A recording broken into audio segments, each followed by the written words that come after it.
I've only eaten lobster once in my entire life, on an overcast day in the city of San Francisco.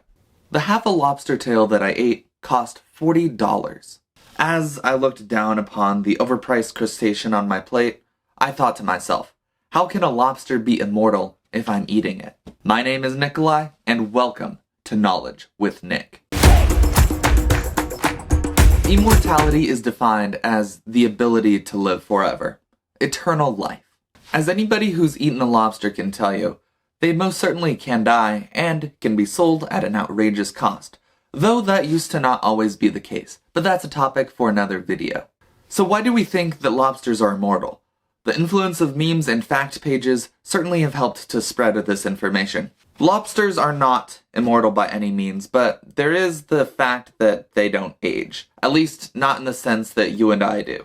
In regard to lobsters not aging, it's more specifically they don't experience senescence. I'll explain what senescence is, and we'll get to that in just a second. Just a quick disclaimer, this is a YouTube video, so the bar is not that high as far as accuracy goes. Google was my primary source on this, but I'll link my sources from Google in the description. I'm not making anything up in this video, but there's always the possibility that I'll screw something up and maybe not use the best source, or just misspeak. I encourage you to go correct me down in the comments. When our cells divide as part of growing or replacing a dead cell, they do so through a process called mitosis. When our cells divide into daughter cells, the DNA in the original cell's nucleus is duplicated. On the ends of chromosomes which make up DNA, there's something called a telomere.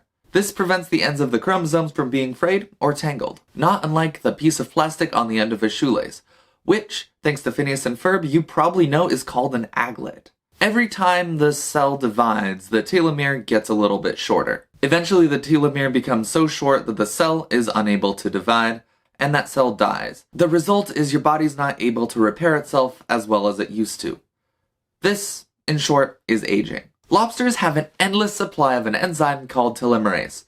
This repairs the telomeres and makes them immune to aging. Telomerase exists in humans as well as other animals. However, in our case, it goes away after the embryonic stage. With lobsters being immune to aging, why aren't they immortal? Sure, we and other predators eat some of them, but surely some get away and live forever, right? Lobsters typically live about 45 to 50 years. But one Atlantic lobster named George lived to be 140 years. After George was captured off the coast of Newfoundland, Canada in 2008, he did a sabbatical as the mascot of a seafood restaurant where he received the name George. He was later released into the ocean once more. But why aren't there lobsters thousands or even millions of years old? Lobsters, just like DJ Khaled, are suffering from their own success. Because lobsters don't age, they never stop growing. Instead, they molt and create a new shell every time they outgrow their old one. This is a very energy-intensive process, and the older they get, the bigger they get, and the more energy it takes to create a new shell. Eventually, it takes too much energy for a lobster to grow its newest, largest shell, and it dies off from the lobster equivalent of exhaustion. Roughly 10 to 15% of lobsters die of molting exhaustion, a word that I think I just made up. Diseases like shell disease and predators, like us humans, take care of the rest of the lobsters. Some lobsters, like George, will slip through the cracks, but eventually even George will succumb to death. Just like you, just like me.